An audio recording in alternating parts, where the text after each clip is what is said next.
ফাইদা বারিকাল বাসার ওয়া খাসাফাল কমার ওয়া জুমিআশ শামসু ওয়াল কমার ইয়াকুলুল ইনসানু ইয়াওমা ইদিন আইনাল মাফার কাল্লা লা ওয়াজার ইলা রাব্বিকা ইয়াওমা ইদিনিল মুস্তাকার। সূরা কিয়ামা, কোরআন, চোখে জল এসে যাবে। ফাইদা বারিকাল বাসার ওয়া খাসাফাল কমার ওয়া জুমিআশ শামসু ওয়াল কমার ইয়াকুলুল ইনসানু ইয়াওমা ইদিন আইনাল মাফার কাল্লা লা ওয়াজার ইলা রাব্বিকা ইয়াওমা ইদিনিল মুস্তাকার। যেদিন চক্ষু তার, ফাইদা বারিকাল বাসার, চোখের জ্যোতি যেদিন থাকবে না, কিয়ামতের দিন চক্ষু যেদিন ফেটে যাবে, চাঁদের আলো যেদিন থাকবে না, আর সূর্য চন্দ্র এক করব, পৃথক সেদিন রাখবো না। মানুষ বলবে পালাবো কোথায়, আজ তো কোনো রাস্তা পাচ্ছি না। আল্লাহ বলবে জায়গা শুধু আমার কাছে, অন্য কোনো রাস্তা পাবে না। সেই মুসিবতের দিনেতে এক শ্রেণীর মানুষের মাথায় আমার আল্লাহর ফেরেশতারা নূরের পাগড়ি, নূরের পোশাক, নূরের পাঞ্জাবি, নূরের জান্নাতের ড্রেস পরিয়ে দেবে। জলঙ্গির মানুষ জিজ্ঞাসা করবে, মাওলায়ে কারীম, এদের আমল কি ছিল, এদের মাথায় এত সুন্দর নূরের পাগড়ি কেন বলো?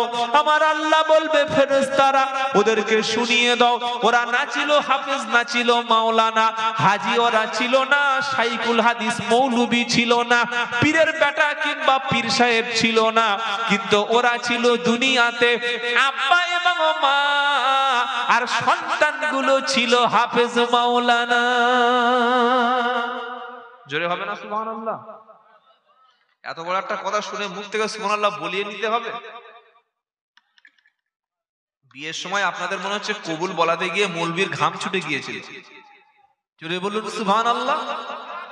মাথায় পাগড়ি নূরের, সেদিন মানুষ বলবে, ইস, আমার ছেলেটাকে যদি একটা আলেম বানাতাম, যদি হাফেজ বানাতাম, আমিও পাগড়ি পেতাম। কিন্তু সেদিন আর কিছু লাভ হবে না, সেদিন কোনো লাভ হবে না, আমল আফসোস করে কোনো লাভ নাই। তাই এখনো সময় আছে। আল্লাহ বলছেন কোরআনকে হেফাজত করব আমি আল্লাহ, আর ওটাকে হাফেজদের সিনার মাধ্যমে হেফাজত করব। বলুন সুবহানাল্লাহ। হাফেজ বানান। প্রত্যেকটা পরিবারের মধ্যে একটা হাফেজ, একটা আলেম, একটা দিনদার থাকতে হবে, তবে আপনার ইসলাম, তবে আপনার ঈমান বাঁচবে। মনে থাকবে ইনশাআল্লাহ। মায়েদের ভূমিকা, মায়েদের পেটে যখন বাচ্চা আসে সেই সময় নিয়ত করতে হবে কি, মাওলায়ে কারীম, আপনি যদি আমাকে সন্তান দেন, ওটা যদি সুস্থ থাকে, বেঁচে থাকে, আমার সন্তানটাকে একজন হাক্কানি আলেম বানাবো, একজন হাফেজ বানাবো। কেমন আলেম, কেমন হাফেজ? শুধুমাত্র দুনিয়াদারির জন্য নয়, এই আলেম এবং এই হাফেজের মাধ্যমে দ্বীন এবং ইসলামকে টিকে থাকবে। জোরে বলুন সুবহানাল্লাহ। এদের মাধ্যমে কিয়ামত পর্যন্ত দাওয়াতের কাজ চলবে।